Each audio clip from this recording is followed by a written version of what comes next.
my name is Catherine. Thank you so much for joining me today for my November TBR. I have made my list up and it turns out I am going to be a bit ambitious for November's reading picks, especially because me, Alex and Sienna are going up to Scotland for 2 weeks in November to see family and friends before Christmas. So I don't know how much reading I'm going to be able to get done. And I've got, how many books I've got? 1, 2, 3. And I've got 10 books listed that I want to read this month. So take this with a pinch of salt. But the reason I have so many books listed is there are a couple new releases coming out next month, which I'm so excited about.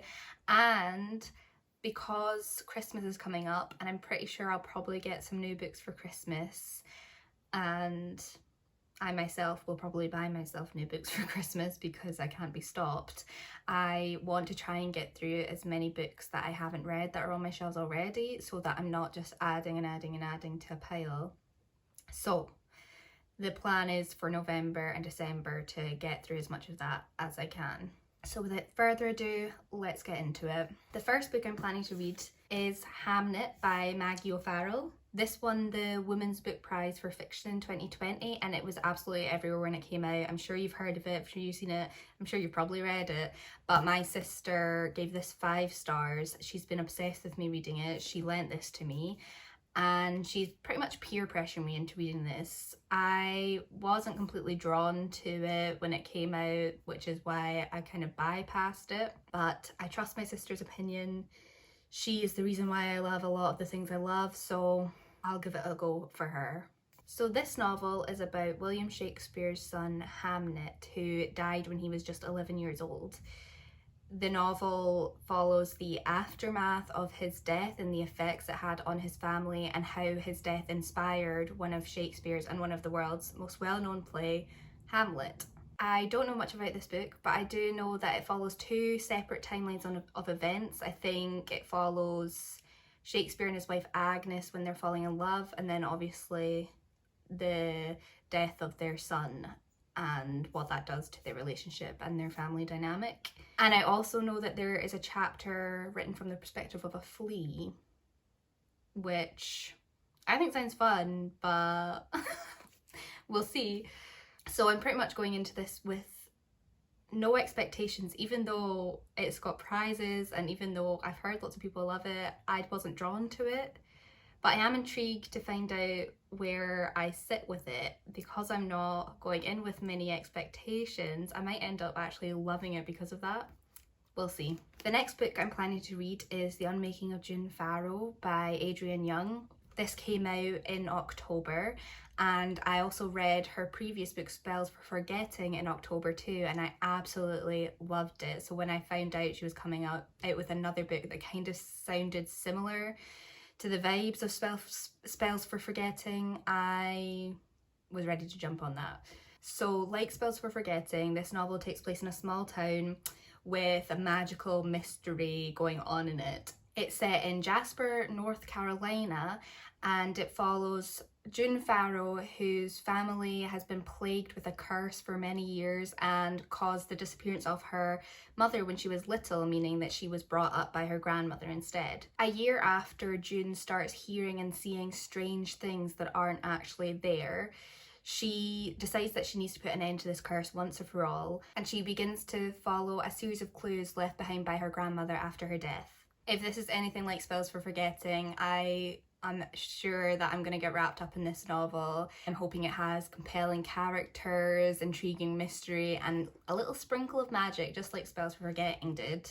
And I think this might involve a star-crossed lovers storyline going through it, which is always a good time. The next book I'm planning to read also came out in October. This is Rouge by Mona Awad.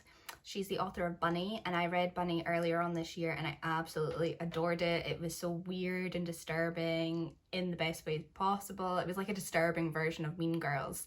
And so when I heard the author was coming out with a new book, I looked up the description of it and it sounds even more up my street. This book is described as a gothic fairy tale that follows Belle, a lonely dress shop clerk who is obsessed with the pursuit of youth and beauty after her mother's unexpected death. Belle returns to Southern California to settle her mother's debts and attend the funeral, but whilst at the funeral, a mysterious woman dressed in red approaches her and offers Belle a clue regarding the cause of her mother's death, followed by an invitation to a culty spa that her mother was devoted to. Apparently this book explores the darker side of beauty, complicated relationships between mothers and daughters, as well as greater relationships with mortality. It's no secret that I love occults. I find them so fascinating, so terrifying, and I think the beauty industry is so fascinating as well. So I think this has the makings to be a new favourite. If it's done as well as Bunny was done, I have no doubts it will be. It sounds really mysterious and unsettling and disturbing, and we already know that Awad does that exceptionally well. The next book I'm planning to read in November is TikTok's favourite smutty romance, Icebreaker by Hannah Grace. This book is a romance novel that follows the relationship between a competitive ice skater and the captain of an ice hockey team who are forced to share an ice rink for practice sessions. I'm honestly so surprised I haven't read this book yet because it's everywhere. It sounds so fun, so easy to read. A lot of people love this book, but I also think a lot of people don't love this book. I've heard that there's quite a lot of controversy surrounding ice hockey romance subgenre of romance novels. I think there was a drama on TikTok or something where a fan of an ice hockey romance novel, I'm not sure, but this one was basically attending ice hockey matches and kind of objectifying the players there. I don't know to what extent, I don't know how bad it was, but I think they were feeling uncomfortable about it. I think specifically one of the players' wife was feeling uncomfortable about it. I don't know enough about the situation, but I'm excited to read it anyway. Following on from Icebreaker, I'm planning on reading Wildfire, which came out last month too, also by Hannah Grace.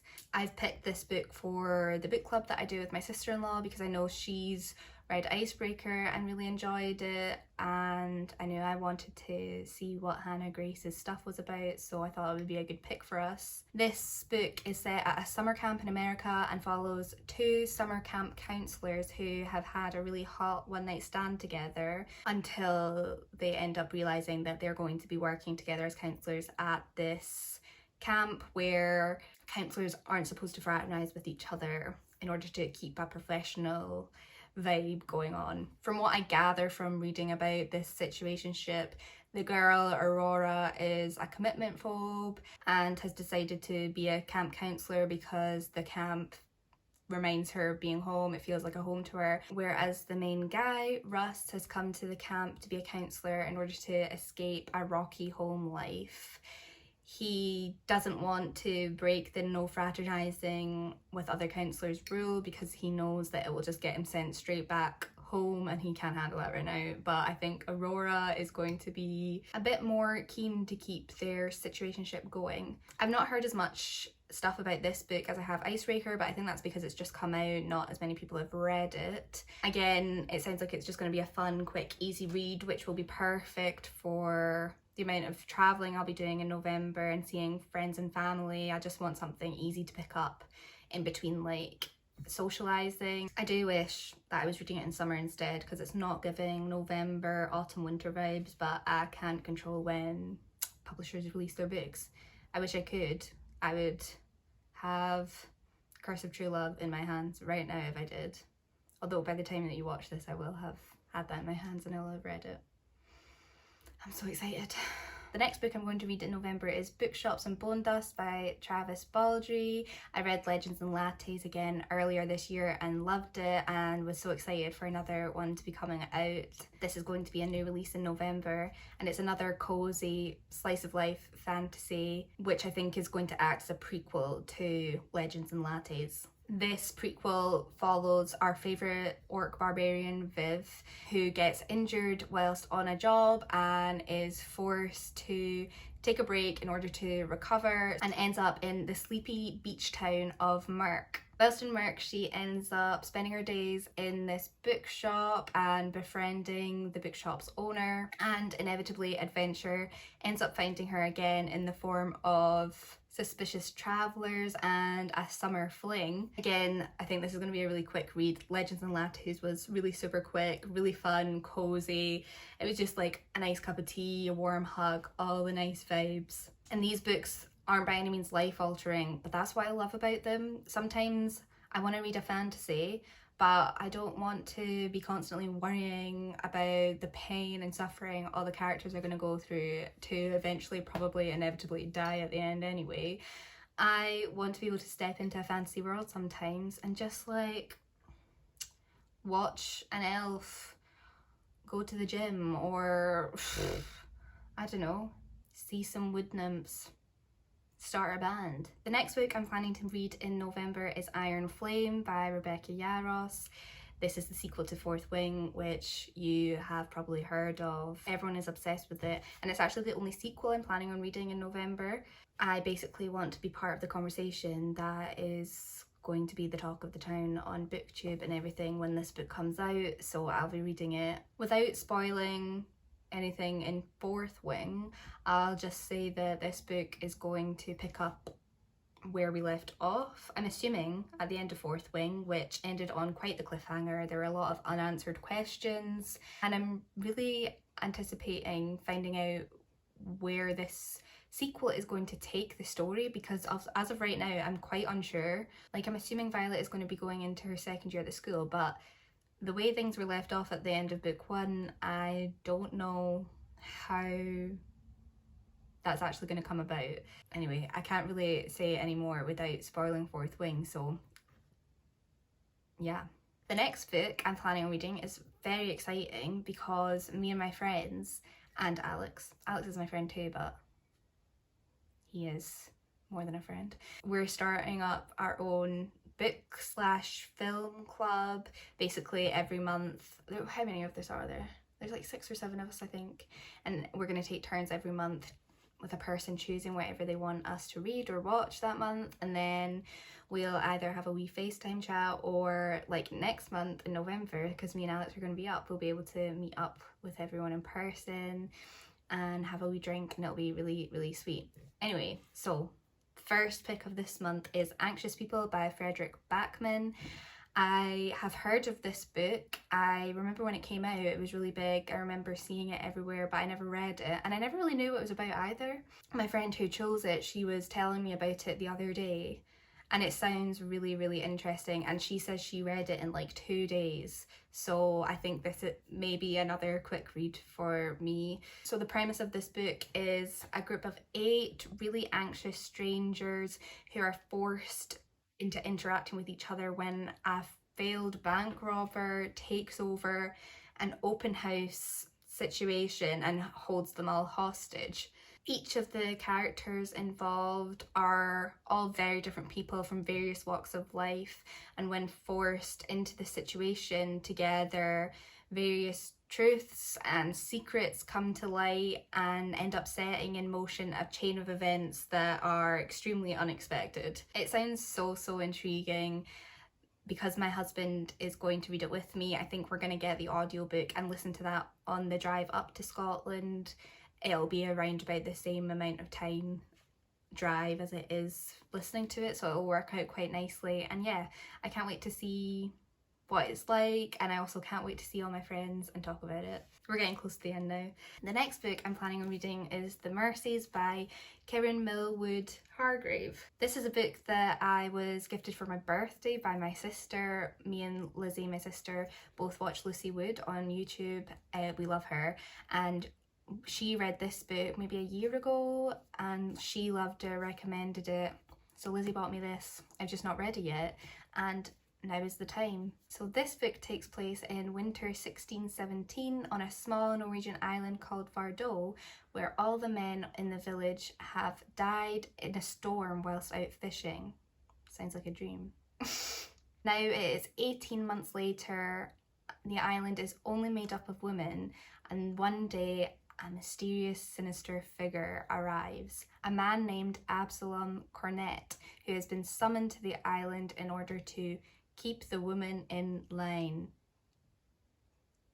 He brings his wife Ursa with him, and I think this is going to be a mistake, because what happens is Ursa sees all these women living really independent lives on this island, and she ends up having a great time. She makes friends with this woman called Marin. She finds happiness and love, and her husband Absalom is not happy about this. This sounds so incredible. I'm so excited to read it. I'm hoping beyond hope that the love that is mentioned in the synopsis is a romantic love between Ursa and Marin. That's what I am holding out hope for. Please. Can't wait.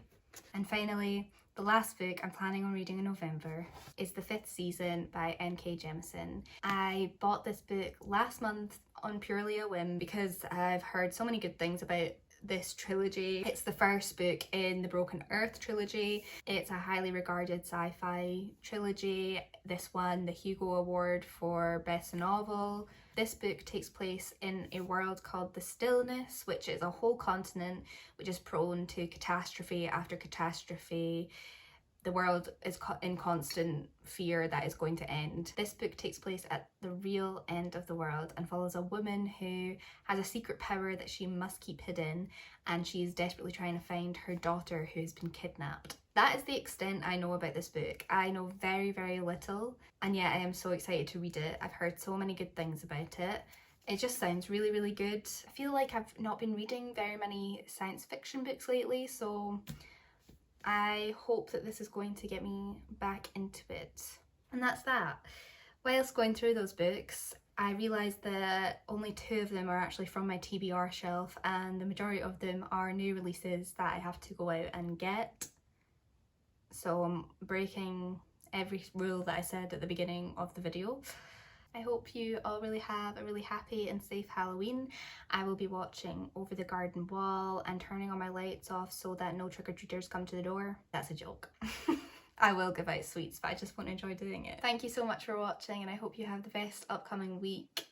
Bye!